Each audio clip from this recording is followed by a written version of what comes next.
wala namang problema with Senator Robin Padilla. I don't think so. We're very good friends. In fact, kung saan man siya, kung ano man desisyon niya sa kanyang politika, nandyan ako. Because 2016, magkasama kami sa Hong Kong and he supported the presidency of my father. So, I will always be loyal to Robin Padilla. And I will go wherever he goes and I will always support him. Mayor, usala okay lang, Mayor. Mayor, so far, ang concern magyud karon sa kadaghanan is kung maka-take off ba si FPRRD and what will happen kung dili, unsa ang direction ani or pwede minimo taga scenario what will kanang Tinanong si Vice Mayor Baste Duterte sa sitwasyon ng pag-take oath ni former President Rodrigo Roa Duterte bilang nahalal na mayor ng Davao City. Ayon kay Vice Mayor Baste, ang Embahada ng Pilipinas at ang Netherlands ang makakagawa niyan, ngunit hindi niya lang alam kung legal ito o hindi, kaya hindi pa ito masasagot sa ngayon. Ang tanaw na ko, ang makahimuan na gyud is ang embassy of the Philippines to the Netherlands. May makahimuan na. But I do not know kung sa bagyod, if that's legal or not. I cannot answer that now. So, sila mo interpret ana. But, ang nakanindot ng God, klaro ang mandato sa Tao Dres Davao nga ang gusto nga mayor sa mga tao is si Rodrigo Duterte. Dagdag pa ni Vice Mayor Baste Duterte, ang ikinaganda lang daw ay klaro ang mandato ng mga tao sa Davao City na si former President, now Mayor-elect Rodrigo Roa Duterte ang gusto nilang mamuno sa lungsod ng Davao. So, since wala man nila disqualify, he was given the opportunity to run as the mayor and mayor-elect na magit sa karon. So, let's leave it at that for the moment. Kay, wa ko man takabalo kung unsa gid ang buhaton. Kay, ang administration karon is clearly against us. So, it's up to them. They have the power and influence to manipulate things, allow or not allow things. So, na sila. So, if they will not honor ang gusto ng mga Davaoenyo, that's up to them. You as taking over as acting mayor, allowed ka magkuan, for example kani mga JOs, kani mga kuan. I think so. I do not know yet. Wala pa mo kabalo sa intricacies aning kuan mahitabo sa situation, but I want to believe that this administration will allow Rodrigo Duterte to take the seat as mayor. It's to honor the will of the people. That's why it makes you optimistic. Yeah, that's why I don't think about kung unsa ba ma-OAC ba ko, acting mayor ba ko, wala pa ko kabalo which is which. But kaniko, diri ko gusto nako nga si Rodrigo Duterte ang ko ang makanulingkod nga pagka-mayor diri sa Davao. Mayor, ano ang alam mo, Mayor? Because VP Sara yesterday said that the Filipino lawyers is working out for President Duterte to have to take oath as mayor ng Davao City. Ano yung alam mo? Kung meron bang Filipino lawyers or kung sino itong mga lawyers na ito? I think they will have to work with the international lawyers, the ICC lawyers. These Filipino lawyers will have to cooperate with the ICC lawyers because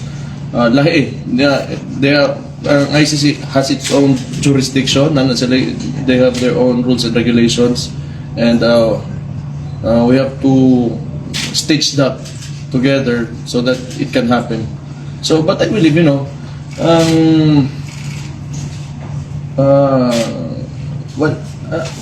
one government, usa ka gobyerno, if it alam niyo yung story na kung gusto may paraan, kung ayaw may dahilan. Ana ra gyud na. Pero ba'y nagtatrabaho talaga, Mayor, para makatake Yes, of off? course. I believe so. We are working on it. I think the Vice President is working on it. But I cannot answer those questions because my main focus is Davao City. So mo na ko adari ako nabilin eh.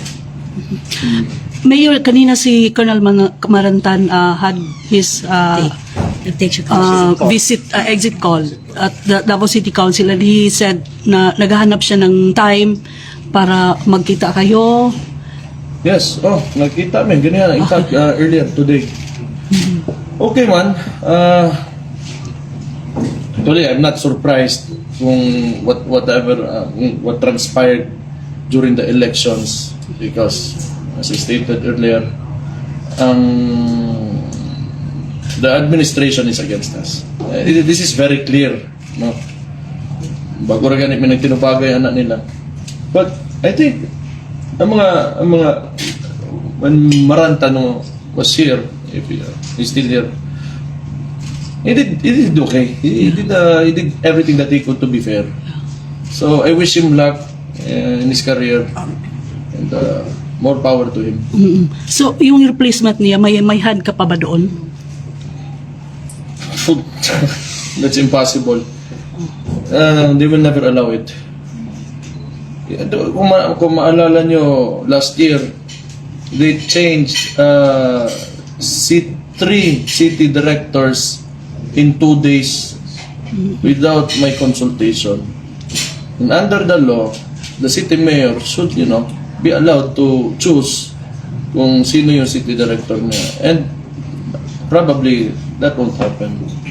Like I said, that is because of politics, and this administration is against our family name. Meron siyang shortlist recommended na 3 tao. I am not expecting it. Pero pinakita niya sa'yo, Mayor. No. Wala. So, let them do whatever they want. At least, kita naman ng mga taga Davao, through the elections of what is happening here.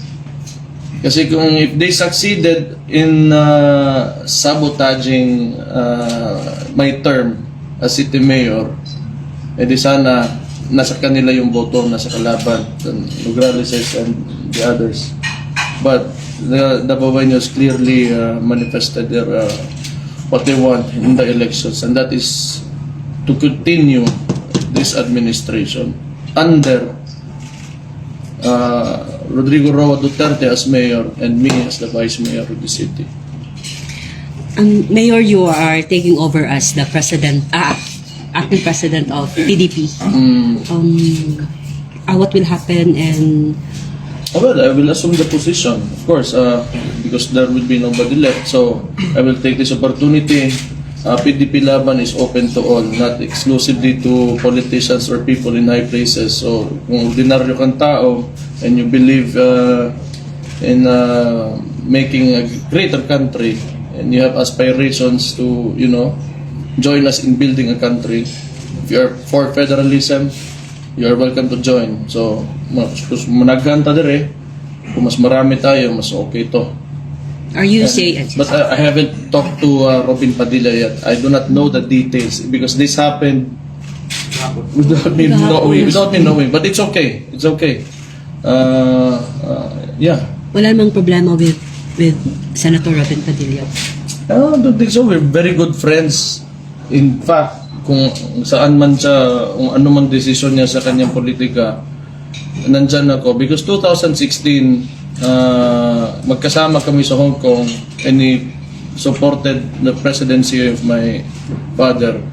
So, I will always be loyal to Robin Padilla. And I will go wherever he goes, and I will always support him. Mayor,